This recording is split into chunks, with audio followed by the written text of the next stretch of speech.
Ser preto no Brasil é estar 24 horas por dia em território inimigo. É estar 24 horas por dia num lugar que, por mais que você tenha nascido aqui, você vai ter uma dificuldade de entender esse lugar como casa.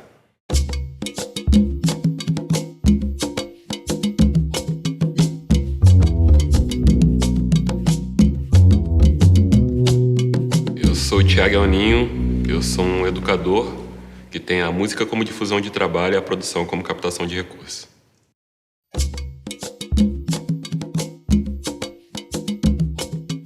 Eu acho que esse termo negritude ele tem muito a ver da forma do negro se movimentar, né? Da forma do negro expressar ali.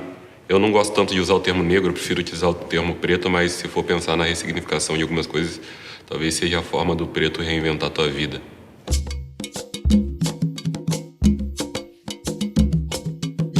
Eu acho que para quem aceita as ressignificações das coisas, sim, mas eu prefiro pretitude.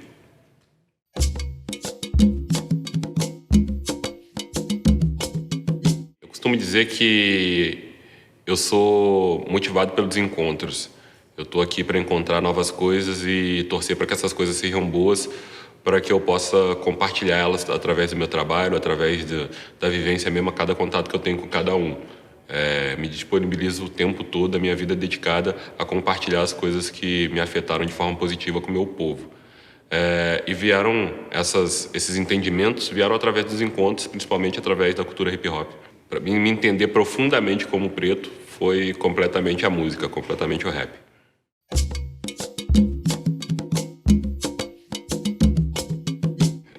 De alguma forma, na minha família, por a gente vir de espaços culturais, espaços de entretenimento, onde a produção do preto estava muito presente, naturalmente se gerava algum tipo de orgulho entre nós. Então, essa coisa de falar, sou 100% negão, sou 100% preto, nessa negritude, isso estava presente. Acredito que de uma forma, não digo superficial, mas não aprofundada. O entendimento do que foi produzido, do que foi feito para que o preto se encontrasse na situação que ele está, talvez não fosse tão escurecido entre a minha família, mas o orgulho por ser preto estava ali completamente presente o tempo todo.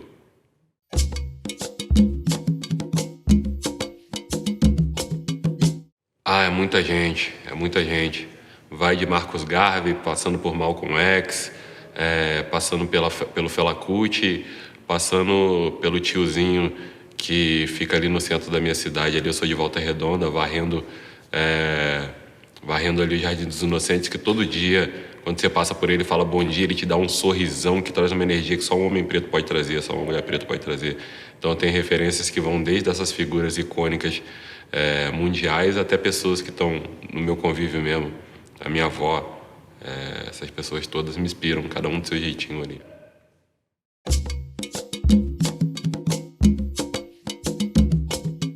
Pra mim, tá na mesma coisa ali, tá no mesmo fluxo do que você bota pra fora, o mesmo fluxo de como você... Gosto muito dessa coisa de que alguns autores trazem de reescrever a vida, né? Reconduzir, reinventar formas de vivenciar o mundo. Então, pra mim, tá no mesmo caminho, tá no mesmo fluxo. Tudo reinvenção de vida.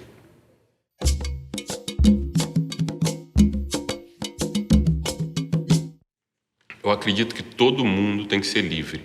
O tempo todo tem que ser livre.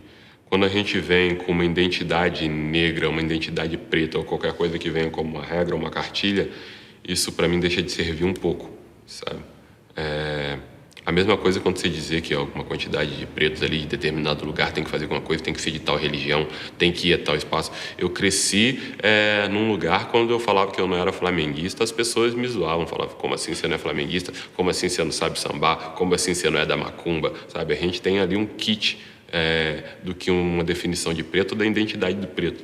E eu acho que isso empobrece muita gente, coloca a gente numa caixinha que não foi a gente que inventou, sabe?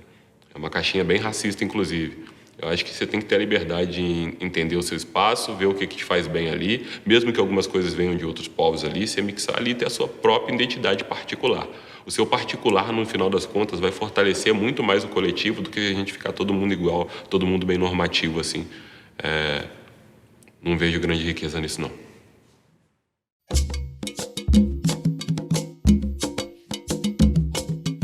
A gente teve há pouco tempo, sei lá, 2 a 3 anos atrás, principalmente as meninas vindo com uma presença muito forte do que chamavam ali de tombamento, né? Dessa movimentação delas pelos espaços de vivências, espaços culturais, espaços de entretenimento, ali com uma caracterização, com uma demonstração de possibilidades de apresentação muito forte do preto, da preta. Isso, sem dúvida, abriu possibilidade para um moleque, para uma menina que não tinha nada a ver com aquilo ali, que olhasse aquela outra menina e falasse, pô, como ela é bonita e por que ela é bonita assim? Esse porquê, no final das contas, de como a gente se apresenta, esse porquê é o que mais importa. Então, no primeiro momento ela vai reproduzir e do outro momento ela vai pensar se aquilo é confortável para ela, se aquilo cabe para ela, de onde que veio aquilo. E aí ela vai fazer um mix daquilo com o espaço dela também e recriar novas formas. Então, eu acho importante. Não é só isso que tem que ter, mas é uma parte importante, sim.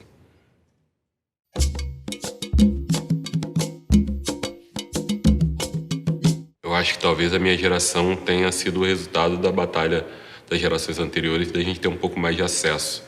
Ao mesmo tempo que a gente tem a facilidade do acesso, a gente tem uma quantidade muito grande de informação sendo colocada e a internet, principalmente, disponibiliza muita informação, mas a gente não tem, como é que eu vou dizer? Não digo nenhum direcionamento, porque eu não acho que ninguém tem que ser direcionado a nada, mas talvez a gente tenha que ser facilitado a entender a conjuntura de uma forma mais tranquila. E a gente não entende, talvez, os caminhos para que a gente acesse dentro daquele mar de informação que é a internet, as coisas que vão nutrir da gente de uma saúde social maior.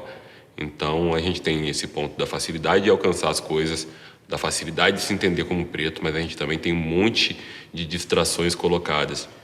Dessas distrações, a gente tem que entender que muitos dos espaços que estão dando para a gente não estão dando porque o mundo entende a gente como algo importante, entende a gente hoje como consumidor, entende a gente como mais um combustível para essa mecânica do capitalismo ali, para fazer gerar lucro para um povo que acaba não sendo nosso. Então, a gente entende um pouco mais, a gente tem um pouco mais de nitidez, ao mesmo tempo a gente tem outras dificuldades que impedem a gente de avançar na efetização mesmo, sabe? Uma coisa é entender, outra coisa é praticar. Então talvez isso seja uma dificuldade da gente.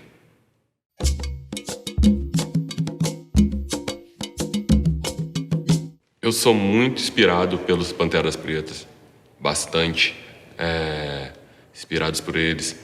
Eu sou muito inspirado pelo que o Fela Kuti estava fazendo ali em Calacuta.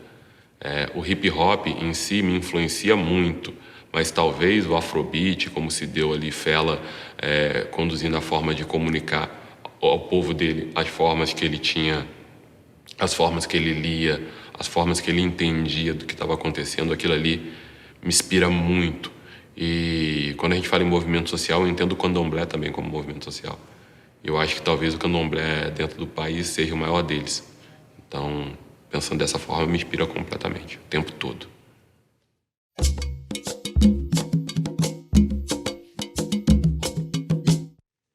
Nosso conflito maior está na economia. Eu acho que, no final das contas, tudo passa pela economia.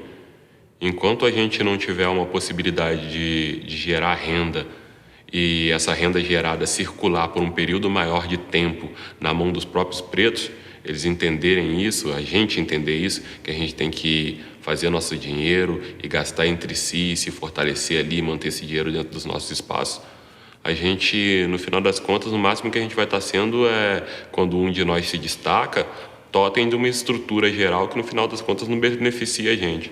Então, acho que o nosso maior conflito mesmo é econômico, né? Está nos espaços econômicos. A gente tem que arrumar um jeito de fazer o dinheiro vir para a mão da gente e ficar na mão da gente.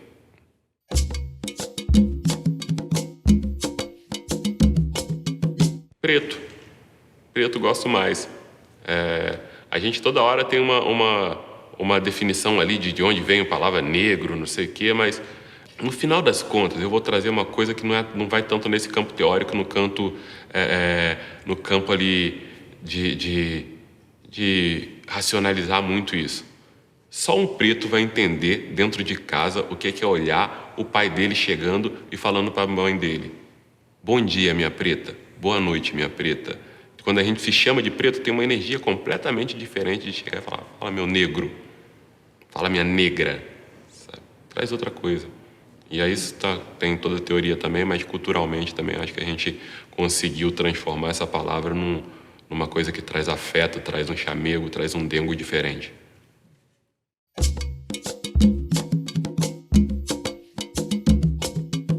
Tem feito uma diferença grande, sim. Eu não acho que as gerações anteriores também não tenham encontrado suas formas de fazer a informação, principalmente as informações no que dizem respeito à cultura e entretenimento, fluírem de alguma forma. Mas para a gente facilita. Mas olha só, ao mesmo tempo que facilita fluir entre a gente, facilita a fluir entre outros povos também.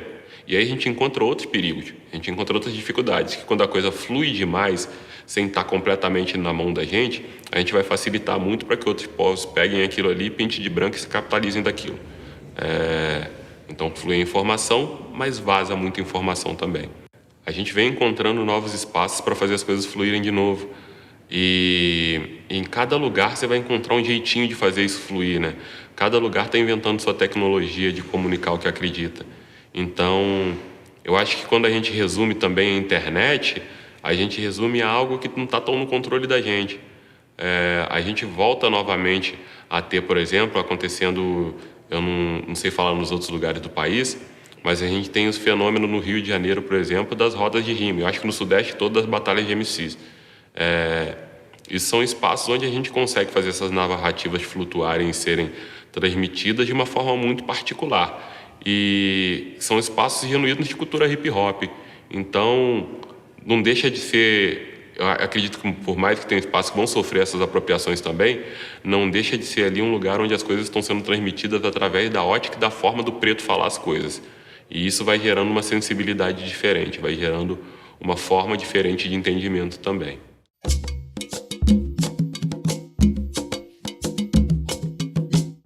Eu não gosto. Eu não quero estar falando nada da senzala, eu quero botar fogo nela. Eu quero sair da senzala. Agora, eu acho que quando o quilombo fala, a casa grande surta, faz mais sentido para mim. Senzala não é lugar pra gente, não.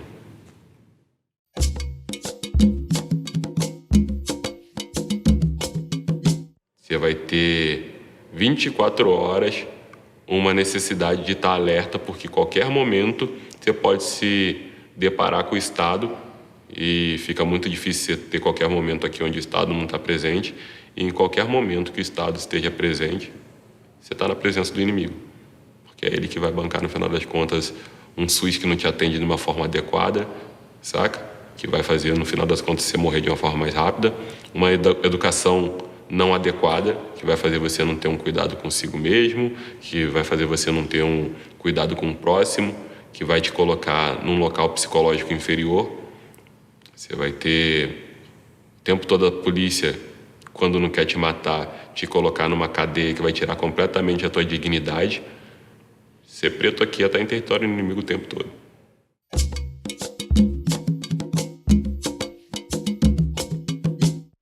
A cara do Brasil, para mim, é uma cara... A cara do Brasil é a cara da miscigenação. Ao mesmo tempo, quando eu penso a cara da miscigenação, eu não consigo tirar a Avenida Paulista da cabeça, sabe? E ver um monte de cara branca que se sustenta ali, que eternamente vai ser uma cara completamente branca e asséptica, que vai estar ali o tempo todo. Então, a cara do Brasil é miscigenada, e a miscigenação, ela me lembra estupro, e a cara do Brasil vai ser também a cara desse branco de olho azul da Paulista. E esse branco de olho azul, para mim, tem cara de estuprador. Essa é a cara do Brasil para mim.